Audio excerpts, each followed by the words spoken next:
ಮಾಡಿ ಸೇಮ್ ಉದಾಹರಣೆ ಅದ ಇಂಥವು ಕಲಿಬೇಕು ನೀವು. ಅಂದ್ರೆ ಒಂದು ಸ್ವಲ್ಪ ಇದ್ರಾಗ ಒಂದು ಸ್ವಲ್ಪ ಟಫ್ ಇರ್ತಾವೆ ಗಣಿತಗಳು, ಅದನ್ನು ನೀವು ತಿಳ್ಕೊಬೇಕು.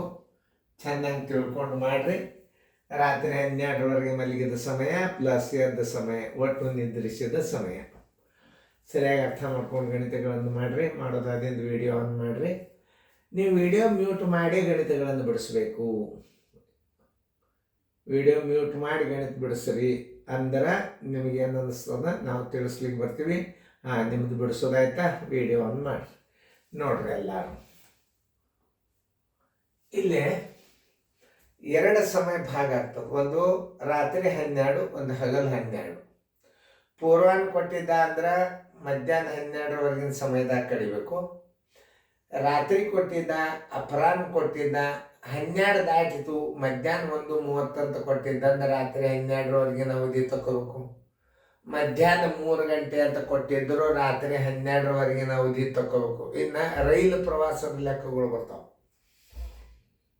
ಮಧ್ಯಾಹ್ನ 1:30ಕ್ಕೆ ಬಿಟ್ಟಿತ್ತು, ಬೆಳಗ್ಗೆ ಮುಂಜಾನೆ 5 ಗಂಟೆಗೆ ಮುಟ್ಟಿತ್ತು ಅಂತ ಒಂದು ಉದಾಹರಣೆ ಕೊಡ್ತಾವೆ ನಾವು. ಮಧ್ಯಾಹ್ನದಾಗ 3 ಗಂಟೆ 30 ನಿಮಿಷಕ್ಕೆ ಟ್ರೈನ್ ಬಿಟ್ಟು ಬೆಳಗ್ಗೆ ಮುಂಜಾನೆ 6 ಗಂಟೆ 5 ನಿಮಿಷಕ್ಕೆ ಹೋಗಿ ತಲುಪಿತು. ಅದರ ಸಾಮಾನ್ಯವಾಗ ಎಷ್ಟಿತ್ತು ಅಂತಂದ್ರೆ 50 ಇತ್ತು. ಅದು ರೈಲು ಆ ದಾರಿಯ ದೂರ ಎಷ್ಟು ಅಂತ ಕೇಳ್ಬೋದು. ಅಥವಾ ಏನು ಕೇಳ್ತಾ ನಾವು ಗಂಟೆಗೆ ಎಷ್ಟು ಕಿಲೋಮೀಟ್ರ್ ಹೋಯಿತು, ಎಷ್ಟು ಸಮಯಕ್ಕೆ ಬಿಡ್ತು, ಎಷ್ಟು ಸಮಯಕ್ಕೆ ತಲುಪ್ತು, ಆ ದಾರಿಯ ದೂರ ಎಷ್ಟು ಅಂತ ಸಮಯದ ಲೆಕ್ಕದಾಗ ಭಾಳ ನಮೂನೆ ಇರ್ತಾವೆ, ಭಾಳ ಲೆಕ್ಕ ಇರ್ತಾವೆ. ಇಂಥವೆಲ್ಲ ನೀವು ಕಲಿಬೇಕು, ಶಣ್ಯರಾಗಬೇಕು. ವಿದ್ಯಾರ್ಥಿಗಳು ರಿಸಲ್ಟ್ ತೆಗೆದ ನಮ್ಮ ಹೆಸರು ತರಬೇಕು. ನಮ್ಮ ವಿಡಿಯೋ ಕ್ಲಾಸದ ಹೆಸರು ಬರಬೇಕಾದ್ರೆ ನೀವು ಪ್ರಯತ್ನ ಮಾಡಬೇಕು ವಿದ್ಯಾರ್ಥಿಗಳು. ಆಮೇಲೆ ಟೀಚರ್ಸು ಜವಾಬ್ದಾರಿಯಿಂದ ನೋಡ್ಕೋಬೇಕು ಹುಡುಗರಿಗೆ. ಅಂದರೆ ಈ ವಿಡಿಯೋ ಕ್ಲಾಸದಿಂದ ನಿಮಗೆ ನೋದೇ ರಿಸಲ್ಟ್ ಆಗ್ತದೆ. ಯಾವ ಗಣಿತ ಒಂದು ಉಳಿಯಂಗಿಲ್ಲ. ನಿಮ್ಮ ನವೋದಯ ಕ್ವಶನ್ ಪೇಪರ್ಗಳೆಲ್ಲ ಬಿಡಿಸೋದು ಬರ್ತಾವ.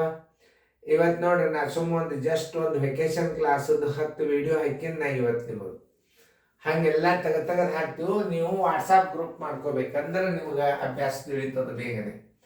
ಜಯಶ್ರೀ ರಾತ್ರಿ 8:40ಕ್ಕೆ ಮಲಗಿ ಮರುದಿನ ಮುಂಜಾನೆ 5:10ಕ್ಕೆ ಎದ್ದರೆ ಎಷ್ಟು ಕಾಲ ನಿದ್ರಿಸಿದಂತಾಯಿತು ಅಂತದ ಪ್ರಶ್ನೆ. ಆಮೇಲೆ ಇದನ್ನ ಒಟ್ಟು ಮಲಗಿದ ಸಮಯ ಡೈರೆಕ್ಟ್ ಬರುವುದಿಲ್ಲ. ಯಾಕಂದ್ರೆ ರಾತ್ರಿ 12ರವರೆಗೆ ಮಲಗಿದ ಸಮಯ ತಕ್ಕೋರಿ ಮೊದಲು ನೋಡಿ. ರಾತ್ರಿ 12ರವರೆಗೆ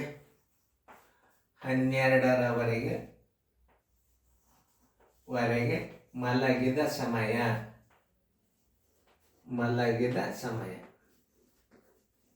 2 ಭಾಗ ಆಗ್ತದೆ. ಇಲ್ಲಿ ಒಂದು ಹಗಲ, ಒಂದು ರಾತ್ರಿ ನೋಡಿ. ಆಮೇಲೆ ಹೆಂಗೆ ತಕ್ಕೋಬೇಕು, 12ರೊಳಗೆ ನೀವು ಮಲಗಿದ ಸಮಯವನ್ನು ಕಳಬೇಕು. ಎಷ್ಟು? 8:40. ನೀವು ಹಿಂಗೂ ಕಳಿಬೋದು. ಇದನ್ನೂ ಒಂದು ಪದ್ಧತಿ ತೋರಿಸ್ತೀನಿ. ಈಗ ಒಂದು ಕೈಗಡ ತೋರಿ 60 ನಿಮಿಷ ಆಯ್ತು. 60ರ 40 ಕಳೀರಿ 20 ನಿಮಿಷ ಆಯ್ತು.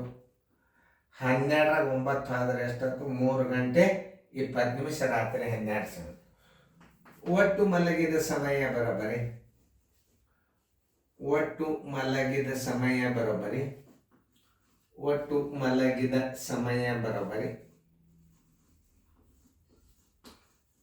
ರಾತ್ರಿ 12ರವರೆಗೆ ಮಲಗಿದ ಸಮಯ, ರಾತ್ರಿ 12ರವರೆಗೆ ಮಲಗಿದ ಸಮಯ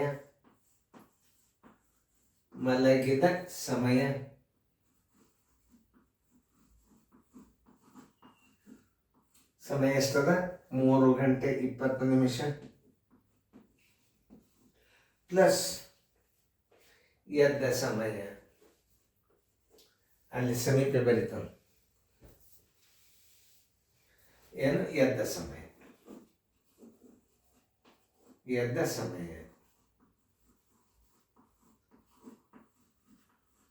ಸಮಯ ಎಷ್ಟದ? 5 ಗಂಟೆ 10 ನಿಮಿಷ.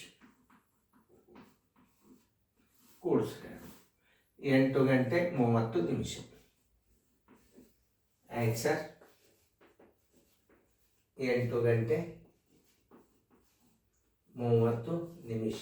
ಉತ್ತರ ಸಂಖ್ಯೆ ಹುಡುಕಿಡ್ರಿ. 8 ಗಂಟೆ 30 ನಿಮಿಷ ಬಿ. ಮುಂದಿನ ಒಂದು ಉದಾಹರಣೆ ಬಿಡಿಸ್ರಿ ನೋಡ್ರಿ ಇಷ್ಟು ತಿಳಿಸಿ ಹೇಳಿದಿಂದ ಮುಂದಿನ ಗಣಿತ ಬಿಡಿಸ್ರಿ. ಬಿಡಿಸೋದಾತಂದ್ರೆ ವಿಡಿಯೋ ನಿಮಗೆ ಇದು ಲೆಕ್ಕ ತಿಳಿದದ ಅಂತ ತಿಳ್ಕೊಂಡಿರ್ತೀವಿ ನಾವು. ಮುಂದಿನ ಗಣಿತ ಮಾಡಿದ್ರೆ ನಿಮ್ಗೆ ಹಿಂದಿನ ಗಣಿತ ತಿಳಿತಂತೆ ಅರ್ಥದು. ಮಾಡ್ರಿ, ಮಾಡೋದಾಯ್ತಾ? ವಿಡಿಯೋ ಆನ್ ಮಾಡಿ. ಈಗ ಮಾಡಿರಿ ನೀವು 100% ಅದು ಚೆಕ್ ಮಾಡ್ತಿರ್ತಾರ. ರಾತ್ರಿ 12ರವರೆಗೆ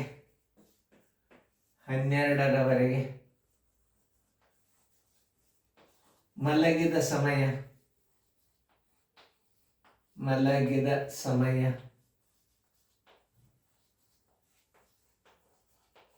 ರಾತ್ರಿ 12ರವರೆಗೆ ಮಲಗಿದ ಸಮಯ. 12ರೊಳಗೆ ಏನು ಮಾಡಬೇಕು? ಮಲಗಿದ ಸಮಯ ಕಳಿಬೇಕು. ಎಷ್ಟಕ್ಕೆ? 9:20 ಕಳೆಯಿರಿ. ಇದನ್ನ 2 ರೀತಿ ಒಳಗೆ ಕಳಿಬಹುದು ನೀವು.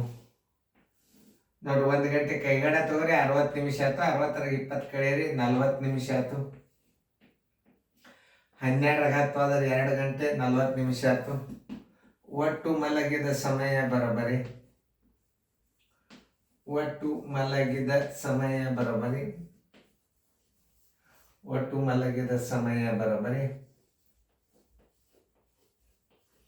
12ರವರೆಗೆ ಮಲಗಿದ ಸಮಯ 12ರವರೆಗೆ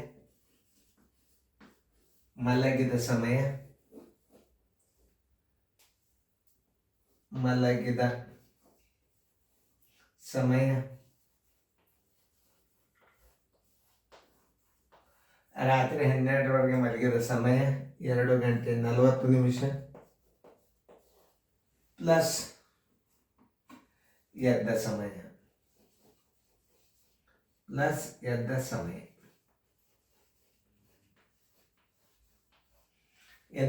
ಎಷ್ಟದ? 6 ಗಂಟೆ 45 ನಿಮಿಷ.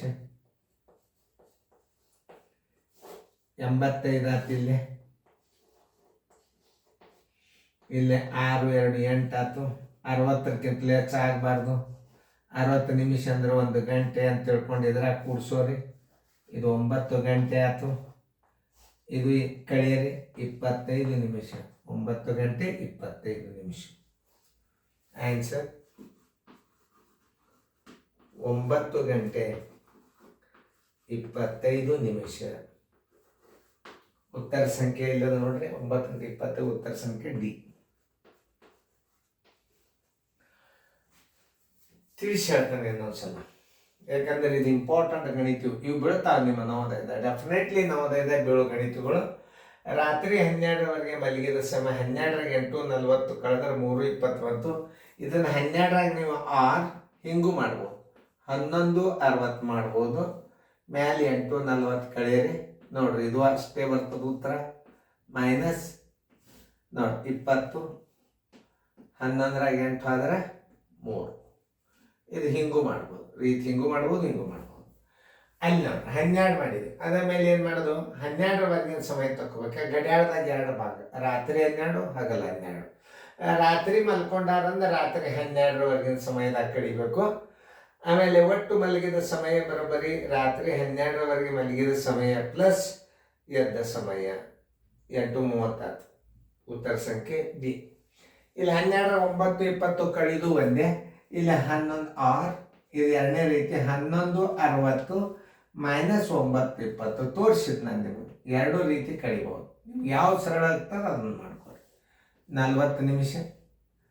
11ರಾಗ 9 ಆದರೆ 2 ಗಂಟೆ 40 ನಿಮಿಷ. ಬೇಕಾದ್ರೆ ಹಿಂಗಾರೆ ಮಾಡ್ಕೊರಿ, ಬೇಕಾದ್ರೆ ಉತ್ತರ. ಒಟ್ಟು ಮಲಗಿದ ಸಮಯ ಬರೋಬ್ಬರಿ ರಾತ್ರಿ 12ರವರೆಗೆ ಮಲಗಿದ ಸಮಯ ಪ್ಲಸ್ ಎದ್ದ ಸಮಯ 2:40 6:45 8:85. ಇದು 60 ನಿಮಿಷಕ್ಕಿಂತಲೂ ಹೆಚ್ಚಿಗೆ ಬರಬಾರ್ದು. 125 ಬಂತಂದ್ರೆ 62 120 ಹಿಂಗೆ ಕಡಿಬೇಕು. ಅದು ಒಟ್ಟೆ ಇದು 60 ನಿಮಿಷಕ್ಕಿಂತಲೂ ಕಡಿಮೆ ಇರಬೇಕಿದು. ಅಂದ್ರೆ 60 ತೆಗೆದ್ಬಿಡ್ರಿ, 25 ಬಿಡ್ರಿ. 60 ನಿಮಿಷ ತೆಗೆದೇನಂದ್ರೆ 1 ಗಂಟೆ ಇದ್ರಾಗ ಕೂಡ್ಸೊಂಡು ಬಿಡ್ರಿ. 8 1 9 ಗಂಟೆ. 9 ಗಂಟೆ 20 ನಿಮಿಷ ಅಂದ್ರೆ ಒಂದೇ. 8 ಗಂಟೆ 85 ನಿಮಿಷ ಅಂದ್ರೆ ಒಂದೇ. ಕರೆಕ್ಟಾಗಿ ಹೇಳೋ ಪದ್ಧತಿ ಯಾವುದಂದ್ರೆ ಕೆಳಗೆ ಇದು ಕರೆಕ್ಟ್. 8 ಗಂಟೆ 85 ನಿಮಿಷ ಅಂದ್ರೆ ಒಂದೇ. ಆ 85 ನಿಮಿಷದಾಗ 60 ತೆಗೆದು 8ರಾಗ ಹಾಕೋರಿ, 9 ಗಂಟೆ ಆಯ್ತು. 9 ಗಂಟೆ 25 ನಿಮಿಷ. 8 ಗಂಟೆ 85 ನಿಮಿಷ ಉತ್ತರ ಇರೋದಲ್ಲ. ಹಂಗೆ ಹಚ್ಚಿದ್ರು ತಪ್ಪಾಗ್ತದೆ. ಚೆಂದಾಗಿ ತಿಳಿದೋದಂತ ತಿಳ್ಕೊಂಡು ಚೆಂದಾಗಿ ನೋಡ್ರಿ. ಗಣಿತಗಳನ್ನು ನೋಟ್ಬುಕ್ ಮಾಡ್ರಿ. ನೋಟುಕ್ ಮಾಡಿ ಎಲ್ಲ ಗಣಿತಗಳನ್ನು ಬಿಡಿಸ್ರಿ. ಇನ್ನು ಕ್ರಮಬದ್ಧವಾದ ಗಣಿತಗಳನ್ನು ಬಿಡಿಸಿದ್ರಿ ಅಂದ್ರೆ ನೀವು ಪರ್ಫೆಕ್ಟ್ ಆಗಿಬಿಡ್ತೀರಿ. ಆ ಯಾವುದೇ ನವೋದಯ ಪೇಪರ್ಗಳನ್ನು ಕಣ್ಣು ಮುಚ್ಚಿ ಬಿಡಿಸ್ಬಿಡ್ತಾರೆ. ನಾವು ಗಣಿತಗಳನ್ನು ಯಾಕೆ ಹೆಚ್ಚಿಗೆ ಹಾಕ್ತೀವಿ ಅಂತಂದ್ರೆ ಒಂದೇ ಗಣಿತ ನೋಡುವುದರಿಂದ ವಿದ್ಯಾರ್ಥಿಗಳಿಗೆ ತಿಳಿಯೋದಿಲ್ಲ.